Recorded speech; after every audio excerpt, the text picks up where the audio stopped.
The thing I like about you is that, yeah, you look like you'd fucking steal my shit, but really you can, help me heal my soul and change my life. So I was a cocktail. I was smoking a packet a day, cigarettes, smoking cones of the synthetic shit nearly every day. Sunday, sometimes Monday, you'd be on the bloody bickies and the LSD, smoking the pipper a little bit, sort of functioning for the most part. But it was to the point where I'd be on call and I got called in once and I was tripping on LSD and I rocked up to work and I was just like, the sheds was moving and the ships were on their own journey, but they were parked stationary, coming off cold turkey with anabolics. I had just like chronic fatigue. Like woke up, just couldn't even fucking see straight, man. Like back then, I would have said that I was an addict.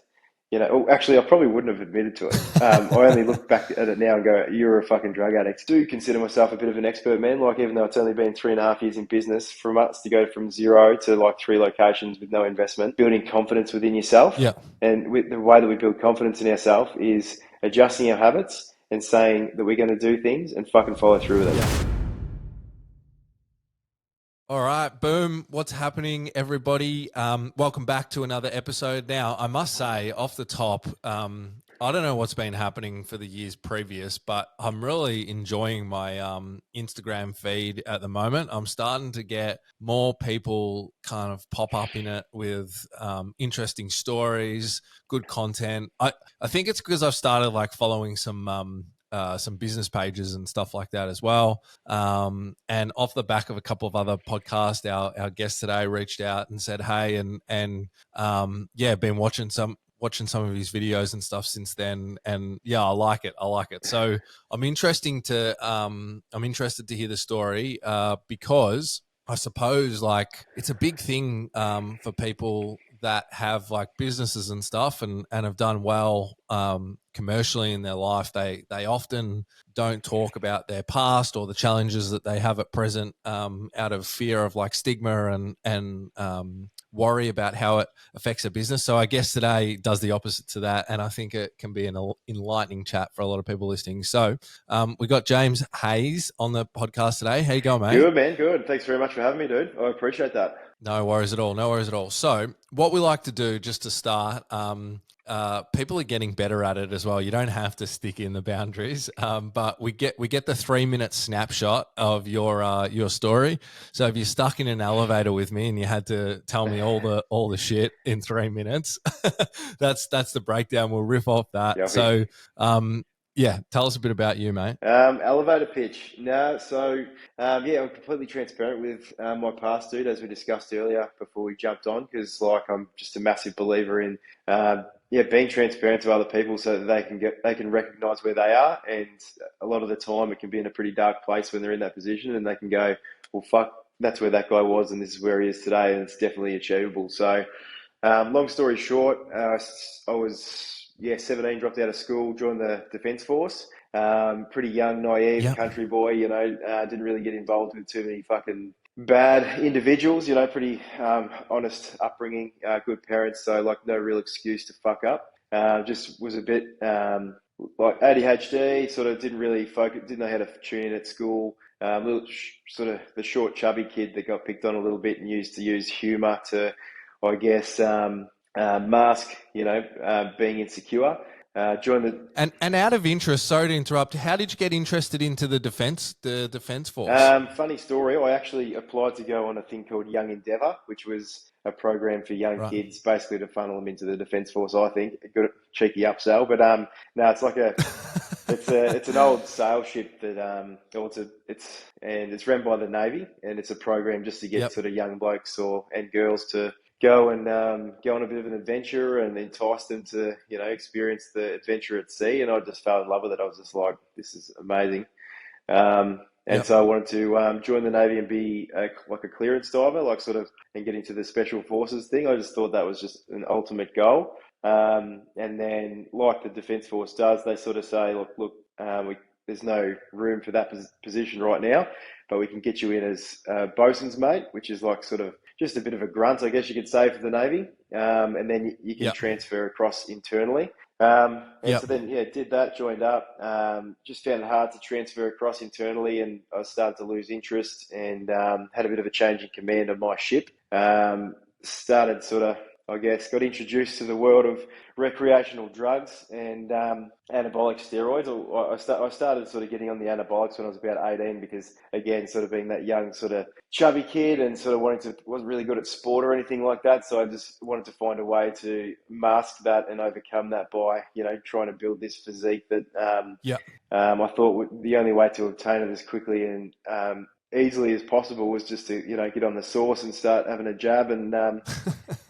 And so I sort of, got into, especially in the Defence Force, there's a lot of lads that are on the sauce because, unless you really fuck up like what I did, you can't really get detected for it with a piss test or anything like that. So, well, I imagine like they're probably not public about it as well, but being jacked probably isn't a bad thing if you're in the Defence Force. So they probably don't under the table. They probably don't mind. 100%, yeah. So no, it's pretty casual, that sort of stuff, I guess, but still not allowed to do it. But and then just started sort of kicking around with some naughty boys, and I was sort of like riding that wave of getting jacked and getting on the party drugs, and then it started moving a little bit of product, nothing major, just sort of enough to make me feel like a bit of a cool cunt, but obviously I wasn't. So, and this is when you're still like, involved with the Defence Force and, in the Navy, is that right? Correct. Like, and doing all that. Yeah. So just quickly, sorry, because this is what I do. I tell people to give us their story in 3 minutes and then I fucking interrupt them straight away. But how does that work? Because I think that's interesting. And is that a big culture? Or at least your experience of it, was it a big culture? No, I don't think so, man. Like I said, sort of just maybe the wrong little circle there. The drug culture where I was at the time, it did feel like pretty prominent. I did sort of sell a lot of gear to like guys in the defence, because I guess it was that inner sanctum where I won't tell if you don't tell sort of thing. So that was a little bit of a, I guess you could say, target market. And at the same time, because we're getting on the party drugs, it's out of your system in sort of 24, 72 hours. We didn't really smoke marijuana, so I actually started smoking the synthetic shit. I can't remember what it's called, but I used to nail that. Like we were on the cones every day. Like it was absolute rogue behaviour, like on my mental psyche for a young healthy individual. That synthetic stuff as well shouldn't even be classified as marijuana. I reckon it's worse. Because like if it's like when people smoke it, it's like they're on smack or something. You know what I mean? Bro. They're just like fucking retarded. I've seen some absolute horror stories on when we've been on other stuff and then taking that, because I was right into like the psychedelics as well, because again you couldn't really get detected for it. So like we were getting on the sheets like every weekend, exploring my inner consciousness, maybe not for like the spiritual purposes, more just to get a bit far out.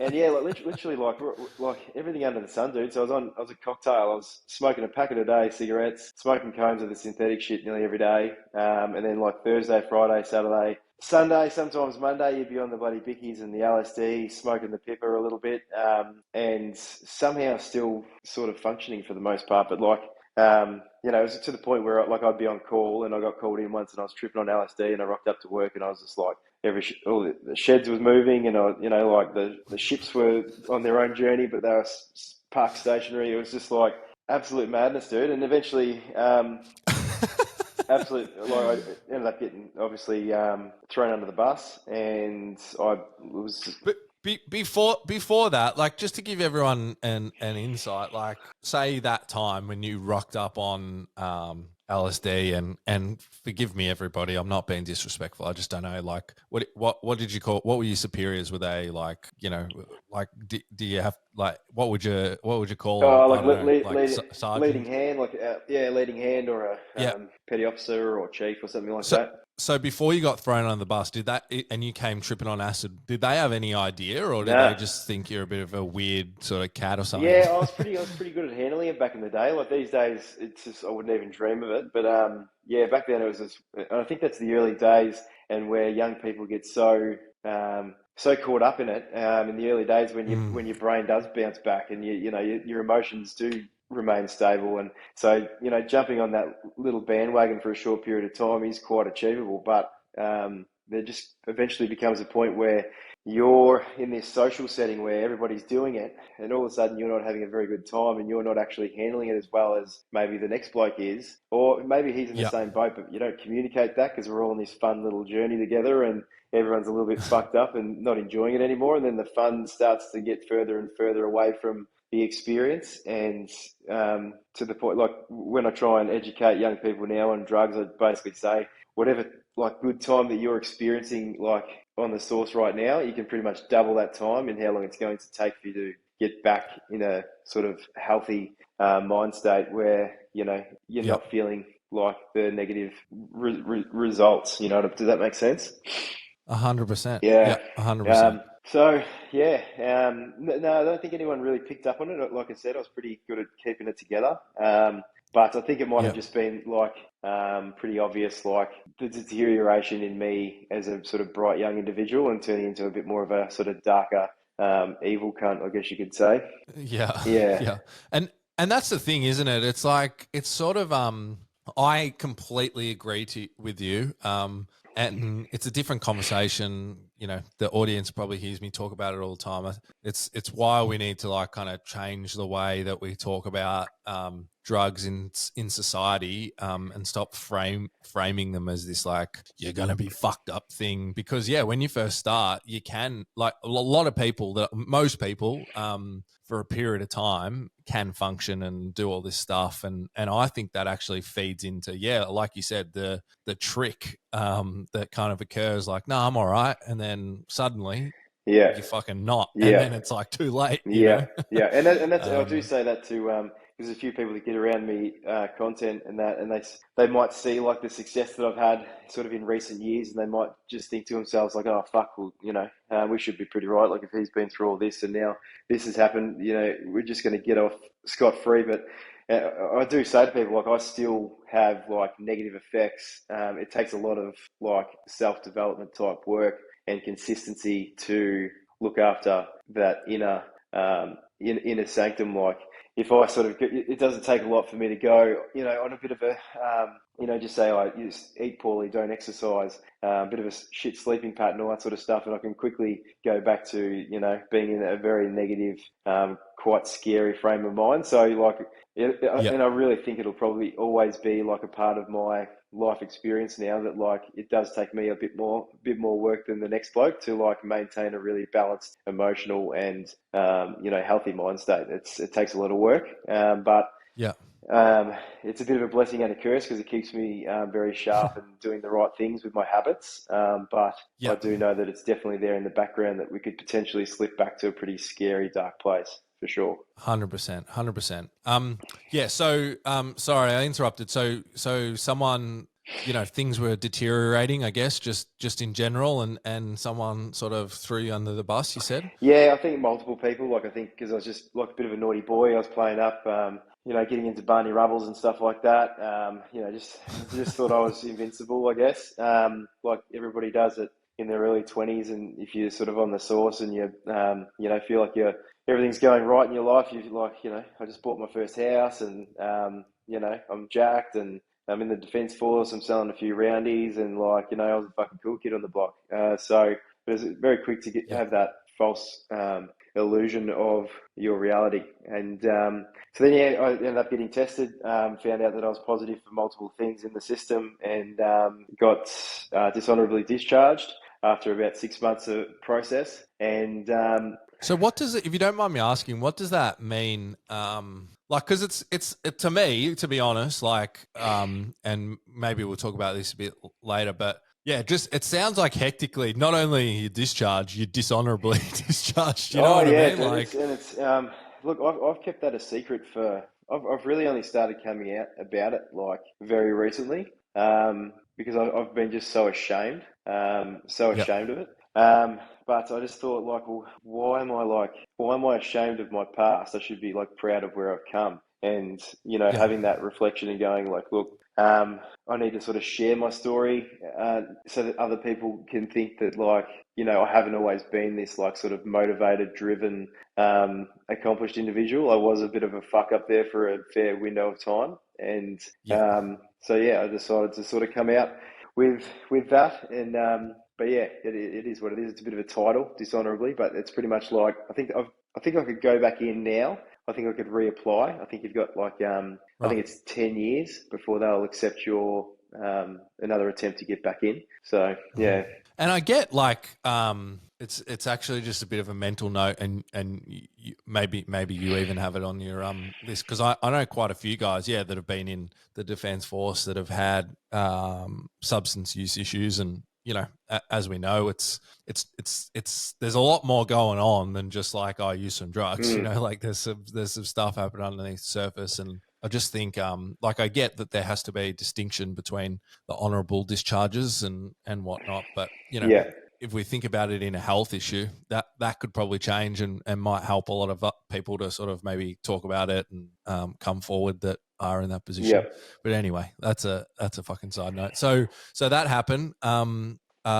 You got discharged, and then, like, how were you feeling at the time? Can you remember? Was it a bit of a punch in the Well, guts? I was feeling pretty shit. It was I knew it was coming because it was going on for 6 months, and so for that 6 months I got my bouncer's ticket, and I was just like I was doing some security on the side, and then I think I just got sort of worse and worse with it all, and I got to a point where I was that zonked out on that synthetic shit, some sort of come down.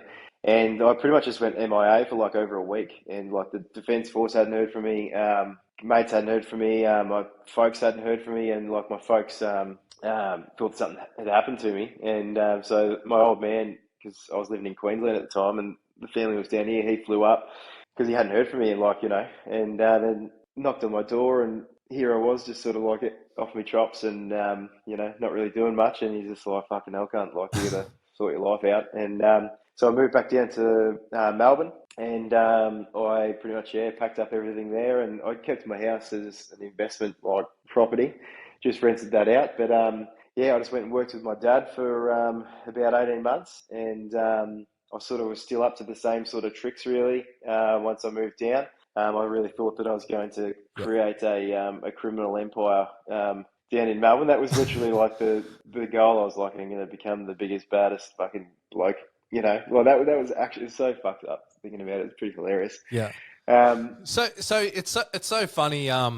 I haven't dubbed it that. It's sort of in recovery circles. It's a joke that people have, but we call it like the Scarface. oh yeah, dude. The Yeah, scar 100%. the Yeah. Scarface philosophy. Mm. But so many, like, this is the thing that people don't understand. It's just weird. Like, there is a lot of, like, obviously young men, probably some chicks as well, but young guys that just develop that kind of thought pattern. Mm. Like, can you remember sort of like how that happened? Is it just like, because obviously now, like you just said, you look back on that and you're like, oh, what a What a fucking, fuckwit. what a loser, yeah. Yeah, man, it's hilarious.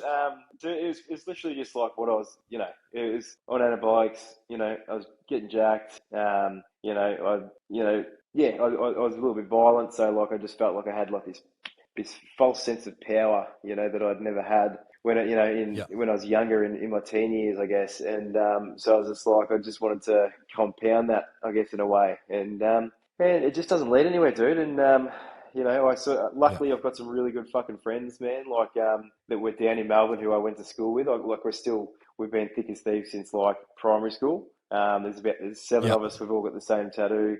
And they're sort of a bit more, I guess you could say, left wing, sort of went to uni, a bit more conservative type individuals. And so it sort of made me realise how much of an outcast I was. I'd go to these parties and they'd be like, fucking hell, who's bringing this fucking psychopath? Like, who invited this bloke, And it just again went into like a deep, dark place of reflection, wasn't helping. I was smoking cones every day, and then sort of time passed, and I was just like, I'd heard about this drug called DMT through the Yep. mighty Joe Rogan, and I was just like, well, fucking hell, this sounds like it. This is going to give me all the answers to what I should be doing with my life, And I was living in my parents' apartment. I was working for my dad. I just felt like an absolute loser, man. I just got the ass from the Defence Force. Was struggling to really create a network and social framework down in Melbourne to build the criminal mastermind. So all my plans were going to shit,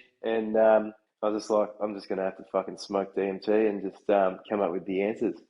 And and then so I got a hold of this DMT and it hit it like a champion and broke through and so to speak. And So it actually worked. It actually did like work and not. I'm getting to the punchline. Not in oh, not sorry. not not not in the way that you think it's going to give you a pivot point. It was that fucking frightening, man. It fucked me up so much that I like literally had to go through probably 6 months of my life where I had like psychedelic flashbacks and like pretty much like battled like in and out of psychosis for about Yeah. 3 to 6 months where like I couldn't actually like tell anybody about it because I thought I was just about to like lose the plot. I was like, fuck, this is what Yep. you hear about. Just about to fucking. I thought I had schizophrenia or something. Like I'd just be like walking down the street in the middle of the day and I'd just start tripping balls. Animated. Texture and Yep. all the stuff that you've experienced when you're on LSD and all that sort of stuff. But I just wasn't taking any at the time, so I was just like, okay, we got some dramas. I came off cold turkey with anabolics because my hookup he went to jail, and so I had no post psychotherapy drugs, which were the stuff that you're supposed to take to get your natural production back online. Just a real quick one. Are you someone that is struggling with addictive patterns? You want to make some changes, but you don't connect with the traditional approaches that are out there. So you don't want to be locked away in rehab for 30, 60, 90 days, away from your family and friends, your kids, not being able to work, just checked out of your life altogether. Or maybe you don't want to give up substances forever. You acknowledge that there's some issues and things have gotten out of hand, but you want to get back to a place in the future where you can go out and have a social drink, have a beer or wine on your wedding day or on a special birthday occasion or a special event, and be able to have a social experience with substances in some way.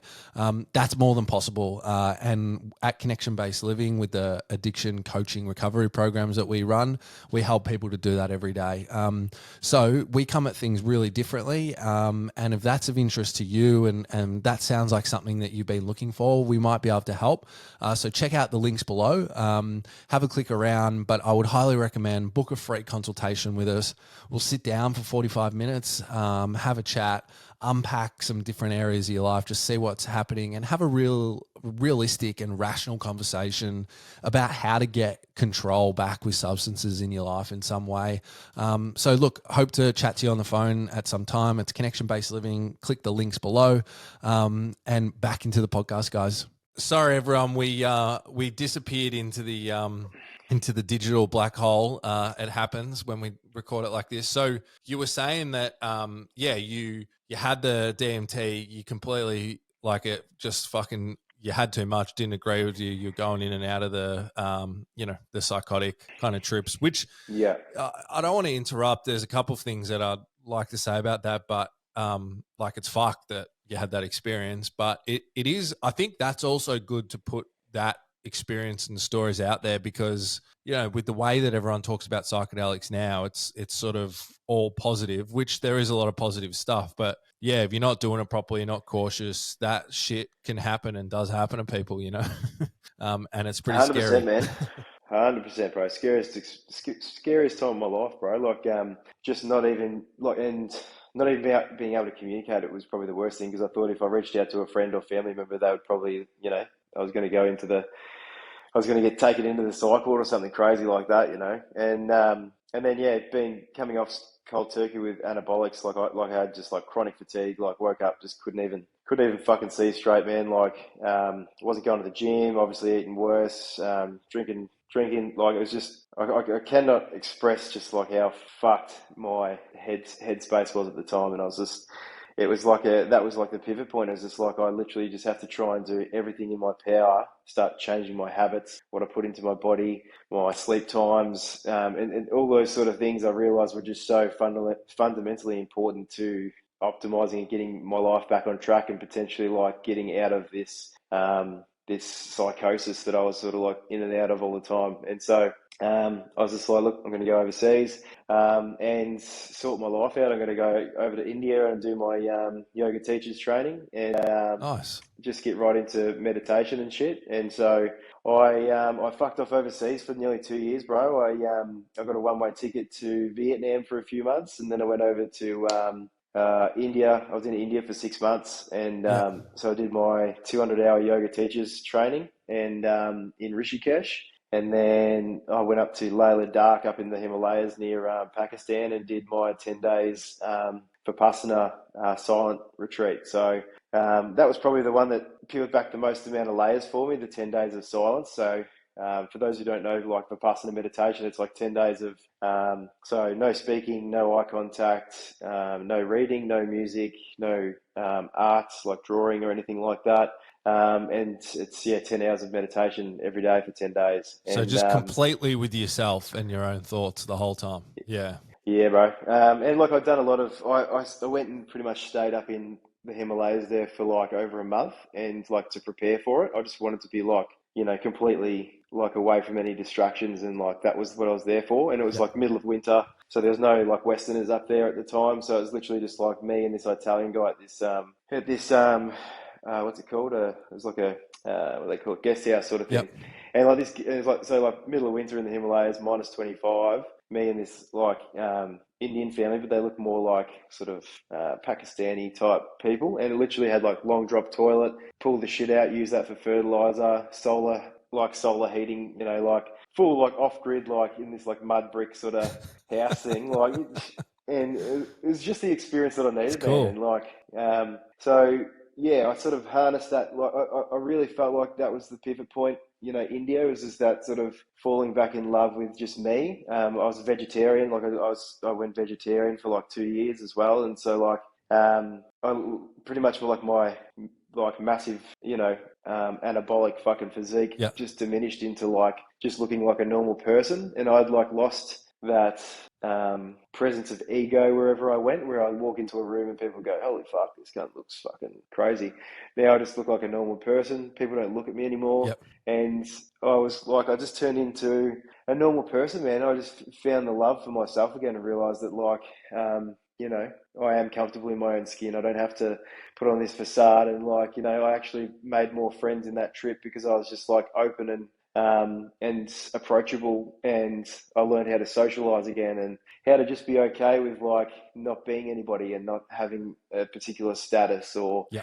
I'd go to a hostel and I'd just be that Australian guy, and we'd just talk and we'd have fun, and yeah, dude. And then I went to Nepal after that, and I met this dude Bobby, and he was from the UK, and I met him at the hostel, and we just hit it off, like got along like a house on fire. And the next day we hitchhiked out of Kathmandu, and we went hitchhiking from one side of Nepal to the other over about a week, and then we tried to walk all the way back for about a month, and then I pretty much run out of money, man. And then I lined up a job to go over to Alaska to do a salmon season Wow. to make a bit of cash. And the plan was to do the salmon season, make a bit of cash, and then I was going to cycle from Alaska down to Patagonia for a year or two. And Yep. so I fucking went over to Alaska with all that intention behind my, trips. That was sort of like what I wanted to do. I wanted to just become an adventurer and document it and take, photos and get into the social media game a little bit through that sort of path. And what year is this? Well, this would be like 2016, I reckon. I would have been like 25 at this Yep. stage, Yep. I reckon. Yep. And then so I finished up in Alaska, and it was literally the hardest fucking work I've ever done in my life. Like, it was full on. And So what do you do? I think it was like 2 o'clock. What do you do? Yeah. So you just like, cruise out in a boat. It's not like Alaska, like it was summer at the time, so you can still see the nice like mountains and stuff in the background and bears and shit like that. Uh-huh. But it's pretty much like in the inlet, up in a place called Naknek, which is a small fishing community. And you just go out and you just run trawlers and basically hook up salmon, reel it in, pick them out of the nets, chuck them into the fish holds, and then every night, or depends on the peak of the season, that sort of thing. But like when you're fully hauling ass, it's like 16-hour days. You're not delivering the fish to the tenders until like 2, 3 o'clock in the morning, and then you're up again at 6, and so it's pretty full on. Wow. And I just remember sort of sitting out in the back waiting to deliver the fish to the tenders one night, and I was there having a cigarette. I was still smoking. I still had like a lot of bad habits, don't get me wrong. And I was just like looking at the sky, and I was like, "What the fuck are you doing, bro? Like, is this it? Like, are you just gonna like go on a?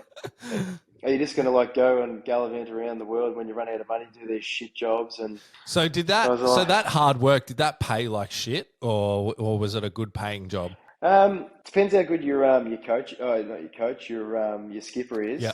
is. My skipper was a bit of a piss tank, so he wasn't that great. But you get a percentage of the catch. I think it was like 10% of the catch Right. or something like that. So like I had a mate, he made like 20K US one season. He was the guy that got me the gig, and then he got me a gig with not the same skipper, a different one, and I think I made like 10 grand US, which is still good coin for 2 months' work. Yeah. Like when you're A young backpacker. fella. Yeah. And they pay all your food and everything like that, and you sleep. You get no expenses, so like it was good. And then I come back, and I was like, no, I need to find a way to I guess condense like all the things that I need to do in. I need to condense all the fucking hard work Yeah. and find a way to create an income stream that will like give me the best of both worlds, where I've got sustainable income and I can still go and experience life to its full capacity, which is, I'd fallen in love with traveling and seeing the world and adventure and that sort of thing. And so I was just like, I need to come back, and I just need to fucking hustle like fuck and do whatever I can to get to the next level as quick as possible, so I can get back to this life with a sustainable financial, backing. Yeah. And so the plan then, I was going to get into saturation diving, because I did when I was in Vietnam, I did my and when I was in the Navy, I did my dive masters ticket. So Yeah. I was a scuba dive master, and I was like, I want to get into commercial diving. I would get into saturation diving, where you basically go out on the oil rigs, go in a submarine, sort of like a tank for a month at a time, and you survey the pipelines Yeah. and that sort of thing. It's like 6 figures a rotation, and then you get a rotation off, and so will give me that Yeah. financial freedom and time freedom and all that sort of stuff. And so I come back to my old town. I ended up getting a job with a local guy short term, and ended up staying for 2 years. Yeah. But I was, I was still hustling, like I was working at the pub on a Friday and Saturday night. I had my habits, got dialed in with my like nutrition and diet and, Yeah. my training and all that sort of stuff. And then it got to a point I was just like, am I just going to work with this guy for, the rest of my life? What am I going to do? I said, I just need to start my own business. And so the guy who I was working for was at a tyre shop. So I just I said, oh, look, sorry, mate, thanks for the opportunity, but I'm going to go out and start my own gig. And so I just started just me out of the back of my ute with a compressor and some tools. I just met my now wife probably less than 12 months prior, and she moved up with me. And so I started going like fuck, man, and I literally started from zero. That was 3.5 years ago. And fast forward to today, and we've got like multiple locations. We've got about 20 employees, and we generate nearly $1 million a month in revenue. Yeah. So you were saying that, you scaled your business, and then you've vertically integrated the I've got no idea on the technical terms, but what'd you say, the excavating side of it, was that right? No. So we vertically integrated the freight company. That's right. So the freight company helps assist us with, because we've got 3 locations, 3 different tyre services. So we've got one Echuca, Kahuna, and one in Melbourne. Yep. And so we basically like buy product in bulk now. Like we import our own containers from overseas, so we can sort of bulk stash product in Melbourne, and then we can sort of facilitate that to our other locations with our own freight company.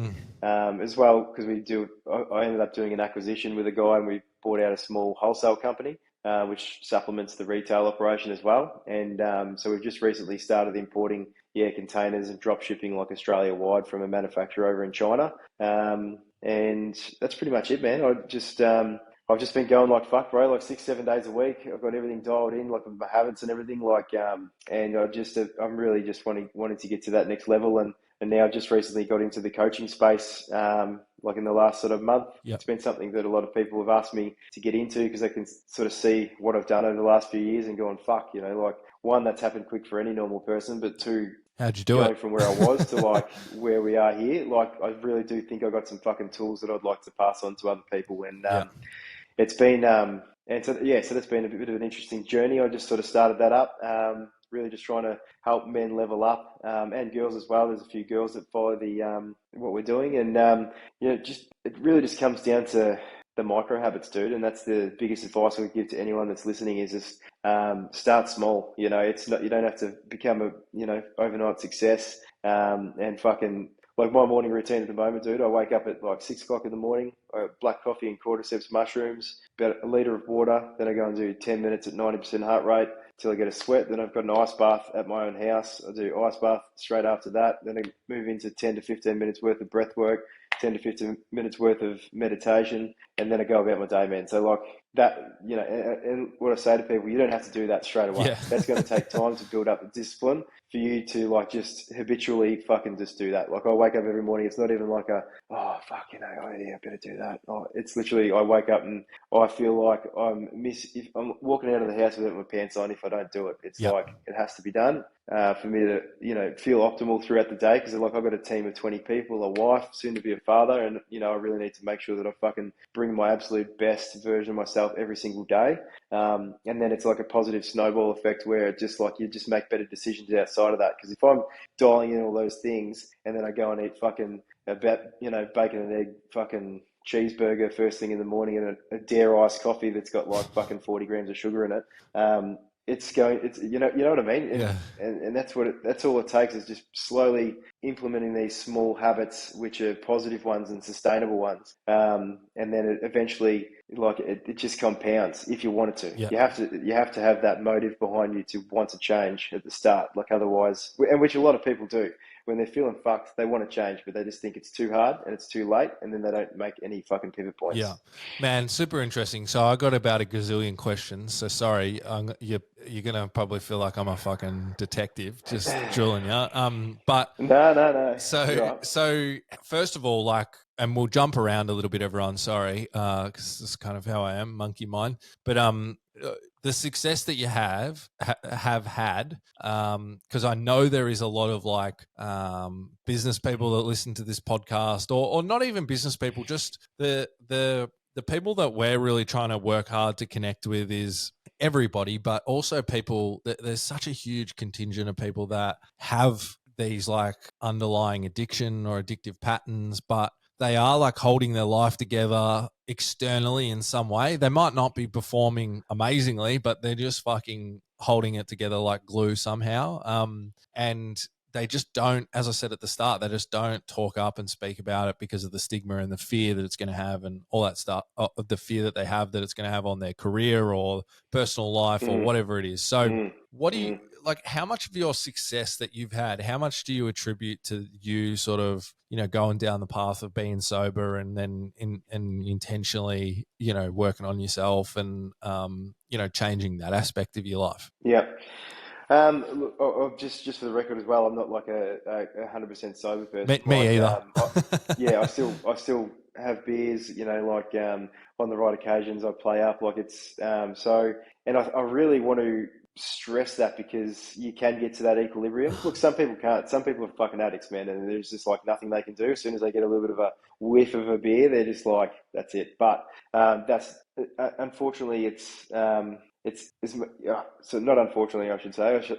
Fortunately, I've been quite lucky where I've got an addictive personality, but I've gotten to my point where I'm like more addicted to feeling good than the latter. Like, but can I also say, mate, like, because I've and so I didn't know that about you, but this is like through the treatment program we run, recovery program. And I don't know if you know this about like the drug and alcohol space. You probably do. You probably looked into it at some stage over the time, but everybody comes at it from that, like, if you've had an issue with drugs and alcohol, yeah, you're a fucking addict. You can never do anything again. Like, life over. And the thing that I would like to point out to everybody listening to your story, you did a fuckload of work on yourself. Like you went to you went to India and like did this whole fucking transformation. You know, you did all this, you've done all this stuff. And that's what I believe is that there's so many people in the world that use drugs and alcohol, and unfortunately, just the way that life is, different things happen to different people, traumas, events, not learning how to process emotions, bad mental habits, all that stuff. And that is like the petrol that's, causing the fire with the drugs and alcohol to explode. But if you get rid of the petrol, you can actually come back. So yeah, it's interesting to hear your experience with that. Yeah. Yeah, look, it's something that I do suggest to people, like, if because you got to have your life back. Like, my cousin, I've got a really good relationship with. He's been through the program and he's done complete sobriety, but he ended up in a rehab facility and all that sort of stuff. He's doing really well, has for a couple of years now. But it's like, if I just think it just shortens your life experience so much if you can't, like, for example, be the best man at your brother's wedding and you can't have a fucking beer with him, And so I think maybe at the start, I think it's important for people to, like, eliminate all vices. Start here, and then we, like, bring small things into our lives as our habits and our confidence, becomes greater, So, like, like what I'd suggest to somebody right now that's, like, really just trying to fucking get their life back on track, is just like, right, I'm going to do 30 days. 30 days I don't think is, like, quite long enough, but, like, right, I'm going to do 30 days. I'm not, I'm going to drop all vices. If you can't drop all vices and you still need to, you got a nicotine addiction, don't drop everything at once. Just, I'm not going to drink for 30 days. Yep. Sweet. Okay, I'm still going to have a smoke. Sweet. We've made it to the 30 days. Look, I'm going to fucking cut out to, 2 cigarettes a day. When do I like having a cigarette in the day the most? In the morning with my coffee. I have one then, and I have one just after lunch, and and just slowly, like, compound, the intent, like, the restrictions in your life. But you're not. But what people don't understand is you're not actually restricting yourself. You're actually giving yourself a more abundant life because you're more productive. You have more stable emotions. Your relationships are better. Everything's better. Yeah. Like, once you actually start to compound good habits, like good food, training, eliminating vices, like, even the people that are on vapes at the moment, it's just like, I've vaped before, and, like, if I'm on the vapes and I get hooked on it for a couple of weeks, I'm like, Jesus fucking Christ, is this how people feel? Like, yeah. But because I know how good it feels to be, like, Australia 180 for an extended period of time. Like, I've just finished, I don't know if you've heard of Andy Frisella's 75 Hard program. Yeah. I've done it. I've done it as well. Yeah, it's good. It's awesome. Yeah. It's powerful, dude, and, like, because it is hard. It is hard, isn't it? Just to commit. Well, I found it hard to just commit to what I said I was going to do. No matter, because there is, like, a couple days that'll come up, and you're like, oh yeah, and you're like, fuck, it's so late, and I haven't trained yet. yeah. There's a couple. Yeah, I get home at 10 o'clock at night from catching up with. We went to my family's place for dinner. Got home at like 10:30 at night, and then my wife's like, "You can't be fucking serious. Where are you going?" I said, "Babe, got to get 2 workouts in." And cruise to the gym. And I think just learning to have that control over your mind is super powerful. And it's like anything, it does actually rub off on you in a way where it does become habitual, especially with 75 days. Like, like the things that I started doing during that 75 hard period, it's like, now I just feel like I just do that. Like, I always do, like, my morning routine. I always go to the gym of an evening. Like, so I sort of do get 2 workouts in regardless. And just sticking to a diet, you find it much easier because you got that self-control over your food. If you can control what you put into your body, there's so many more outcomes that you can control as well. So just on that, I wanted to ask you, just kind of going back to that addiction thing. And by the way, just to preface to everyone, if you're doing your, like, recovery stuff, however you're doing it, and you're not drinking or doing any substances at all, and it's working for you, or you've just embarked on that journey and whatever, like, it works. And I'm not telling you not to do that. Like, and that's great. Like, it's not, please don't take it as a fucking criticism. The only reason why I just always touch on this point, because I know for myself and for most people that I speak to, I think it actually prevents so many more people not getting help than getting help, because it seems so, like, as you said, it just seems so fucking daunting to, like, never have a beer ever again in your life, or never have a glass of wine, or never do anything. So that's just to preface it. That's why I'm kind of touching on this. But just talking to people every day, and I don't know if you had that same experience. I reckon it prevents a lot more people getting into like changing their life or doing some kind of like addiction recovery stuff or whatever, because the prospect of never drinking again or whatever it is like large in people's heads. But Yeah. I went through that whole experience of doing 12 steps as well, because that's what happened when I went to rehab. That was what the program was. So I did it, all that stuff. And there was lots of stuff that was great about it. But I realized, I'm a slow learner. I realized after 8 years that, you know, there's this thing where you like kind of tell yourself, even when you've been sober for 8 years, 10 years, whatever, that I'm an addict, right? And that even though I'm sober, that like I have to constantly kind of be on guard, and if I pick something up, I'm just going to end right back up to where I was, you know, 8 years ago. And I reckon it's this weird thing, and I don't know if this is something that you believe, but maybe in like a positive way, that if you tell yourself that for 8 years repeatedly and you just like reinforcing that, no wonder it fucking happens when you do have a beer or something, you know, because you've been 100%. It's now part of your identity. You're identifying as an addict when you're not an addict. You've given up fucking 8 years ago. You know, like back then I would have said that I was an addict. You know, or actually I probably wouldn't have admitted to it. I only look back at it now and go, "You're a fucking drug addict." But now, you know, identify myself as a fucking, you know, as a switched on businessman that's, you know, lives a healthy and fit, you know, healthy lifestyle and wants to help other people. And it's like, how can I align that and say, but I'm also an addict? You know what I mean? It's like you are who you know.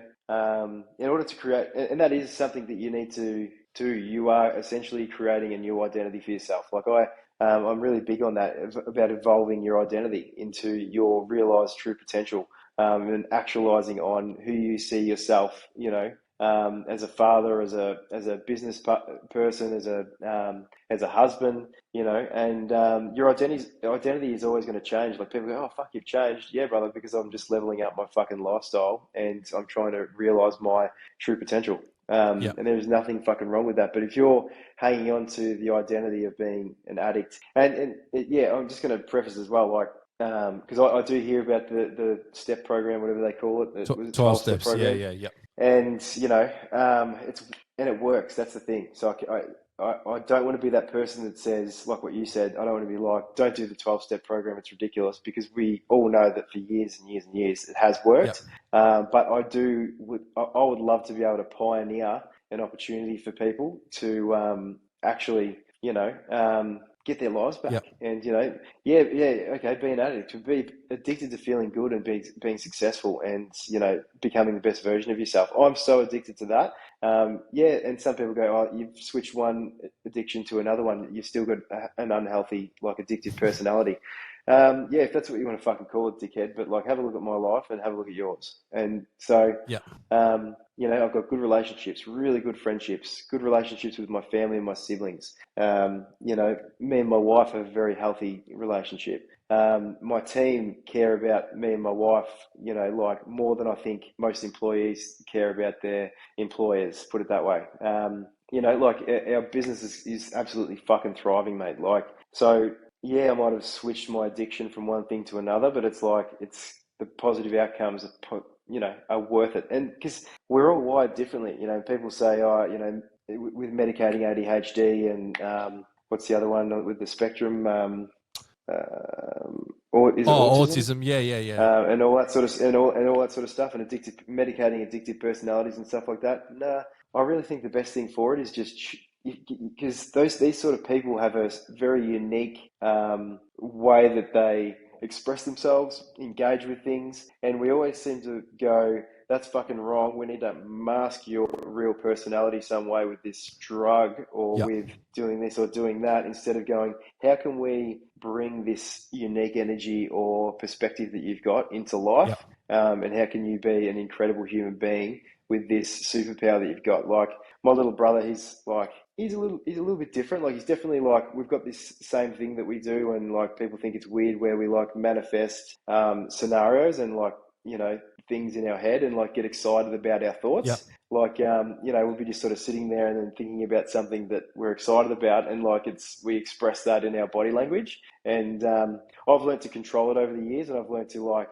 use it I call it a superpower. Whereas my brother, he sort of like squeezes and gets all excited like this, and people sort of go, "Oh, what are you doing?" And make him feel uncomfortable. And I say to him, "Oh, dude," I said, "don't worry about what people think, dude. You're fucking like you're excited about something." I said, "You just need to find a way to channel that excitement into like more productive scenarios, as opposed to thinking about going to a fucking party with your mates and winning at football and kicking the winning goal." So you need to be thinking about, you know what I mean? It's just like we need to identify these people that do think a little bit differently, like and are a little bit like maybe on the spectrum or do have addictive personalities, right? Hook them up with the right fucking people that can communicate with them and relate to them, and then funnel them into the right areas in life so that they can fucking thrive instead of feel like a fucking Yeah. outcast. It's I yeah. agree. I agree with you, mate. It's kind of like I just think with addiction, yeah, with mental health, like again, like you, I'm exactly the same. I'm not against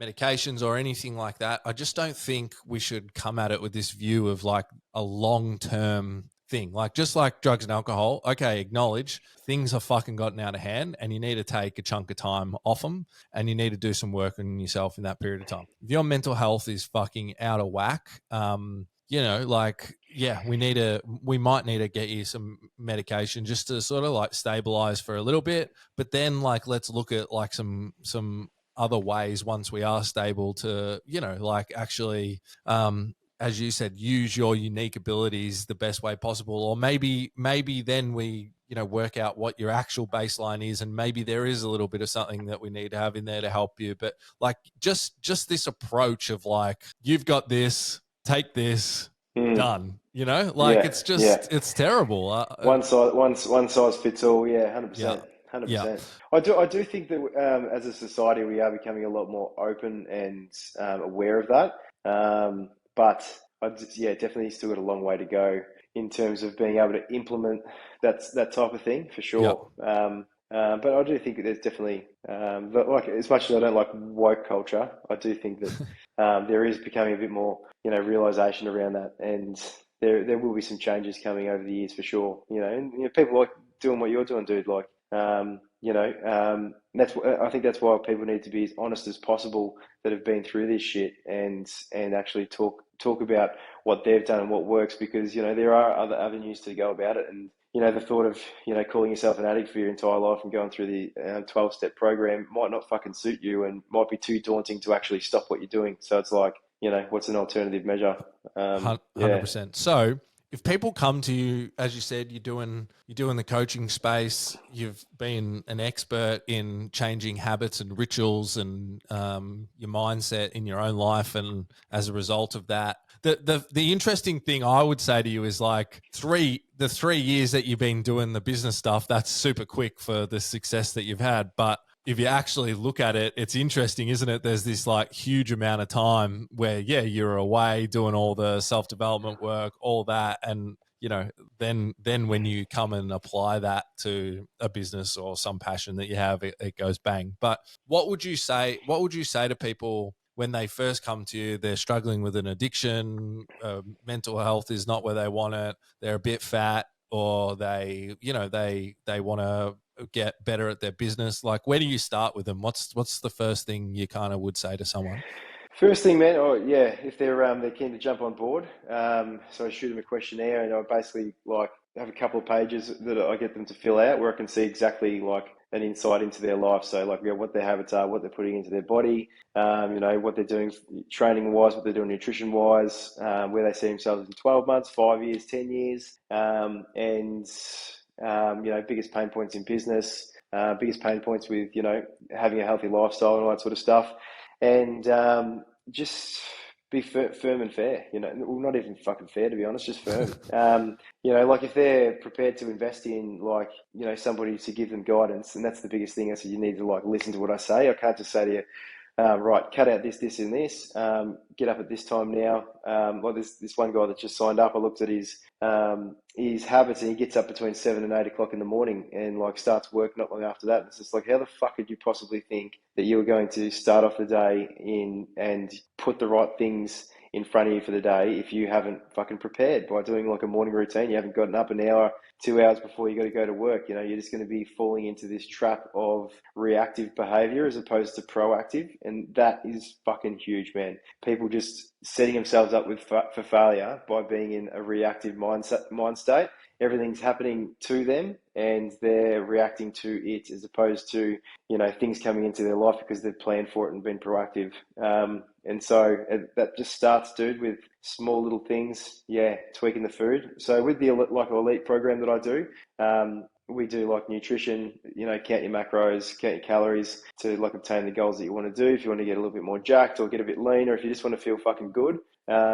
And then, you know, a program to like work around your business and family life, that sort of thing. And then we, you know, depending on what your goals are in business, we sort of set that up for success, you know, like we put in the necessary steps at the right time to go from here to here. So, because I do consider myself a bit of an expert, man. Like, even though it's only been 3.5 years in business, from us to go from 0 to like 3 locations with no investment. Huge. And, you know, issues I've had with staff, you know, implementing systems, training your staff, you know, just going from one location to the second location and taking those risks, how to engage with, you know, big accounts so that you can, you know, onboard a new customer, you know, and how to have conversations with big dogs and that sort of thing. Like so many things in business really just come down to building confidence within yourself. Yeah. And with the way that we build confidence in ourselves is adjusting our habits and saying that we're going to do things and fucking follow through with it. Yeah. And because then you go, fuck, I said I'm going to do this and I fucking did that. Yeah. And then it's just like, boom, there's a little bit of a fucking thumbs up emoji in your body. And then you do something else. You're like, I'm going to get up at 6 o'clock every morning this week. Get up at 6 o'clock. Fuck, I did that. And fuck, I prepared for the day. My days went better. Sweet. I'm going to cut out soft drink. Boom, I'm not getting an insulin fucking weight crash and spike throughout the day. Shit, my energy actually feels better. I feel, you know, I accomplish more in the day, or I can think a bit clearer. I felt more confident talking to a customer because I didn't have brain fog because I've put in the right foods in my body. And it just depends on where they are on the path, where they want to go, and then starting them at the, you know, where they need to start, and then just keeping them accountable, you know, having those conversations. Because, you know, people like me, the conversations are in here.